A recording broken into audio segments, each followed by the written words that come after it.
আসসালামু আলাইকুম ওয়া রাহমাতুল্লাহ। ভালোর প্রতি আগ্রহ ও টান, মন্দের প্রতি ঘৃণা ও বিতৃষ্ণা মানুষের স্বভাবজাত। কিন্তু মানুষ কখনো উল্টো পথে চলে মন্দের প্রতি আকর্ষণ বোধ করে, মন্দের পিছনে ছোটে, ভালোর প্রতি অনীহা প্রদর্শন করে, ভালো থেকে দূরে থাকে। কিন্তু এটা মানুষের স্বভাবজাত নয় এবং তার সফলতার পথও নয়। স্বভাব বিরুদ্ধেও নিজের অকল্যাণের পথ থেকে ফেরাতে আল্লাহ বহুভাবে তার বান্দাদের উৎসাহিত করেছেন, পুরস্কার ও পরিণাম তুলে ধরেছেন।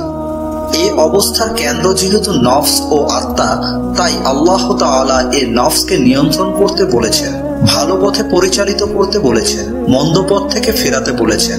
আল্লাহ তাআলা ইরশাদ করেন, অবশ্যই সে সফল হয়েছে যে আত্মাকে পরিশুদ্ধ করেছে, আর সে ব্যর্থ হয়েছে যে তা বিনষ্ট করেছে। সূরা শামস 9-10। অন্যত্র আল্লাহ তাআলা বলেন, নিশ্চয় সফল হয়েছে সে যে পরিশুদ্ধ হয়েছে। সূরা আলা 14। যে সকল মন্দ চরিত্র ও স্বভাব থেকে নিজেকে রক্ষা করতে হবে তার মধ্যে সবচেয়ে ভয়াবহ হলো হাসাদ, হিংসা। আসুন আমরা আমাদের আত্মাকে হিংসা থেকে পরিশুদ্ধ করি, জেনে নেই এর উৎস, ক্ষতি ও প্রতিকার। হিংসার উৎস। হিংসা তৈরি হয় দৃষ্টির অপব্যবহার ও দৃষ্টিভঙ্গির সংকীর্ণতা থেকে। একটু ব্যাখ্যা করলে বিষয়টি আরো স্পষ্ট হবে। আল্লাহ তাআলা হলেন রাজ্জাক, মহারিজিকদাতা। তিনি হাকিম ও প্রজ্ঞা হিকমতওয়ালা। কাউকে ধনী বানান, কাউকে দরিদ্র। এই শ্রেণীভেদ তার হিকমা ও প্রজ্ঞারই অংশ। এরই উসিলায় সচল থাকে জীবনের চাকা। বান্দার কাজ হলো আল্লাহর বন্টনের প্রতি রাজি থাকা, শুকর ও সবরের মাধ্যমে। আমরা যেন অকৃতজ্ঞ ও অধৈর্য না হই, তাই নবীজি সাল্লাল্লাহু আলাইহি ওয়াসাল্লাম আমাদের শিখিয়েছেন, পার্থিব বিষয়ে যেন নিজের চেয়ে নিচের ব্যক্তির দিকে তাকাই। রাসূল সাল্লাল্লাহু আলাইহি ওয়াসাল্লাম বলেছেন, তোমাদের চেয়ে যে উপরের অবস্থানে আছে তার প্রতি দৃষ্টি না দিয়ে যে নিচের অবস্থানে আছে তার প্রতি দৃষ্টি দাও, তাহলে তোমাদের প্রতি আল্লাহর প্রদত্ত নিয়ামত ও অনুগ্রহকে তুচ্ছ মনে হবে না। জামে তিরমিজি, হাদিস 2513। নবীজির এই নির্দেশনা অনুযায়ী যে চলে তার জীবন হয় কৃতজ্ঞতা ও সবরের উদারতা ও মহানুভবতার। কিন্তু যখনই কেউ এই নির্দেশনাটি অমান্য করে, বঞ্চিত হয় শুকর ও সবরের অমূল্য সম্পদ থেকে, আক্রান্ত হয় হিংসার মতো ভয়াবহ মরণ ব্যাধিতে। হিংসায় যে ক্ষতি। হিংসা দ্বারা না হিংসুকের রিজিক বাড়ে, আর না যার প্রতি হিংসা করা হয় তার রিজিক কমে। অধিকন্ত এতে হিংসুকের জন্য রয়েছে সমূহ ক্ষতি। যেমন 1. হিংসা অভিশপ্ত ইহুদি জাতির স্বভাব। কোরআন কারিমে যত জায়গায় হিংসার আলোচনা রয়েছে, অধিকাংশ ইহুদি জাতির দুষ্কৃতির ফিরিস্তি। উদাহরণস্বরূপ আল্লাহ তাআলা বলেন, হিংসামূলক মনোভাববশত তাদের নিকট সত্য প্রকাশিত হওয়ার পরও গ্রন্থধারীদের মধ্যে অনেকেই আকাঙ্ক্ষা করে যে বিশ্বাসের পর, মুসলিম হওয়ার পর আবার তোমাদেরকে যদি অবিশ্বাসী কাফের রূপে ফিরিয়ে দিতে পারত। সুতরাং তোমরা ক্ষমা করো ও উপেক্ষা করো যতক্ষণ না আল্লাহ কোনো নির্দেশ দেন। আল্লাহ সকল বিষয়ে সর্বশক্তিমান। সূরা বাকারা 109। অন্যত্র আল্লাহ তাআলা বলেন, আল্লাহ নিজ অনুগ্রহে মানুষকে যা দিয়েছেন সেজন্য কি তারা তাদেরকে ঈর্ষা করে?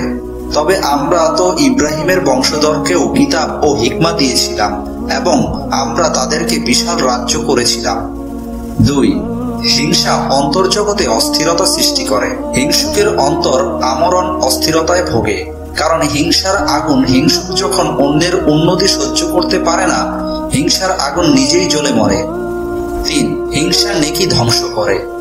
রাসূলুল্লাহ সাল্লাল্লাহু আলাইহি ওয়াসাল্লাম ইরশাদ করেন, হিংসা থেকে সাবধান, কেননা হিংসা নেকিকে এমন ভাবে ধ্বংস করে যেমন আগুন লাকড়ি ধ্বংস করে। সুনানে আবু দাউদ, হাদিস 4903। 4. হিংসা বহু হারাম কাজের দরজা খুলে দেয়। অন্তর যখন হিংসায় আক্রান্ত হয়, হাত, পা, মুখ, মাথা ইত্যাদি অঙ্গগুলো এর থেকে রেহাই পায় না। মাথায় অন্যের ক্ষতি সাধনের চিন্তা, চোখে দোষ খোঁজা, মুখে দোষ চর্চা ও নিন্দা, এবং হাত, পা ও মুখ দ্বারা জানমাল ও ইজ্জত আব্রুতে আঘাত করা যেন হিংসুকের যথারীত অভ্যাসে পরিণত হয়। হায়, এক হিংসা কতগুলো হারাম কাজের দরজা খুলে দেয়। 5. হিংসা ঈমানকে ক্ষতিগ্রস্ত করে। হিংসার সবচেয়ে বড় ক্ষতি হলো এটি ঈমানকে ক্ষতিগ্রস্ত করে, কারণ ঈমানের দাবি হলো আল্লাহ তাআলাকে রব বলে স্বীকার করা এবং তার ফয়সালার উপর সন্তুষ্ট থাকা। হিংসার সার কথা হলো আল্লাহর ফয়সালা ও বন্টনের প্রতি অসন্তুষ্টি প্রকাশ করা। বান্দার এই অবস্থায় যে তার ঈমানকে মারাত্মক রূপে ক্ষতি করে তা বলাই বাহুল্য। নবীজি সাল্লাল্লাহু আলাইহি ওয়াসাল্লাম বলেছেন, কারো অন্তরে ঈমান ও হিংসা একত্র হতে পারে না। সহিহ ইবনে হিব্বান হাদিস 4606।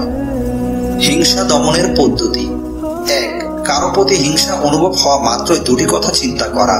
ক, এই হিংসা দ্বারা না আমার রিজিক বাড়বে, আর না যার প্রতি হিংসা করেছি তার রিজিক কমবে, উপরন্তু এর কারণে আমার ঈমান আমল ক্ষতিগ্রস্ত হবে, দুনিয়া ও আখিরাত বরবাদ হবে।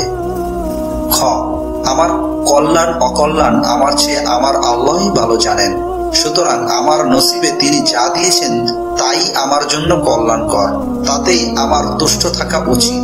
আল্লাহ তাআলা ইরশাদ করেন, হতে পারে তোমরা একটি জিনিস অপছন্দ করো অথচ তা তোমাদের জন্য কল্যাণকর, এবং একটি জিনিস অপছন্দ করো অথচ তা তোমাদের জন্য ক্ষতিকর। আল্লাহ জানেন তোমরা জানো না। সূরা বাকারা 216। 2. অর্থের প্রতি খেয়াল করে এই আয়াত তিলাওয়াত করা। তোমরা এমন জিনিসের বাসনা করো না যার দ্বারা আল্লাহ তোমাদের একজনকে অন্যজনের উপর শ্রেষ্ঠত্ব দান করেছেন। পুরুষদের জন্য রয়েছে তাদের উপার্জনের অংশ, আর নারীদের জন্য রয়েছে তাদের উপার্জনের অংশ, আর তোমরা আল্লাহর নিকট তার দয়া প্রার্থনা করো, নিশ্চয় আল্লাহ সকল বিষয়ে সম্যক অবগত। সূরা নিসা 32। 3. আল্লাহ তাআলার কাছে নিজের এবং যার প্রতি হিংসা অনুভব হয় তার জন্য কল্যাণের দোয়া করা, সাথে সাথে হিংসা থেকে আরোগ্যের জন্য দোয়া করা। 4.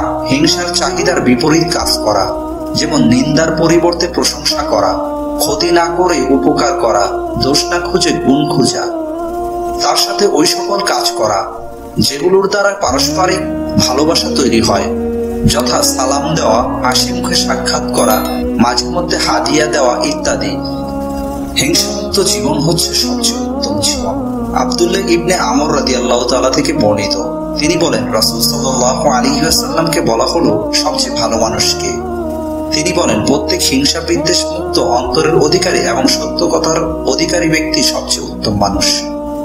সাহাবীগণ বলেন, আমরা সত্য কথার অধিকারী জানি, কিন্তু হিংসা বিদ্বেষ মুক্ত অন্তর কি জিনিস তা জানি না।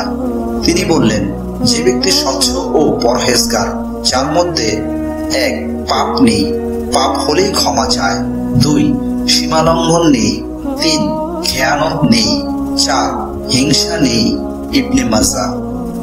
অতএব আসুন আমরা হিংসা দমন করি, হিংসার আগুন আর আল্লাহর অসন্তুষ্টি থেকে রক্ষা করে নিজেকে শান্তিময় জীবনের অধিকারী হই। প্রতিজ্ঞা করি, আমাকে বাঁচাতেই হবে এই মরণ ব্যাধি থেকে। আল্লাহ তাআলা আমাদের মাঝে সুবুদ্ধি দান করুন এবং অতীতের সকল অন্যায় জুলুম থেকে তওবা করে পরিশুদ্ধ হওয়ার তৌফিক দান করুন। আমিন। ভিডিওটি প্রচারের স্বার্থে লাইক কমেন্ট করতে পারেন, আর এমন ইসলামিক ভিডিও পেতে সত্যের সন্ধান চ্যানেলটি সাবস্ক্রাইব করে বেল আইকনে গিয়ে অল অপশনটি অন করে রাখুন।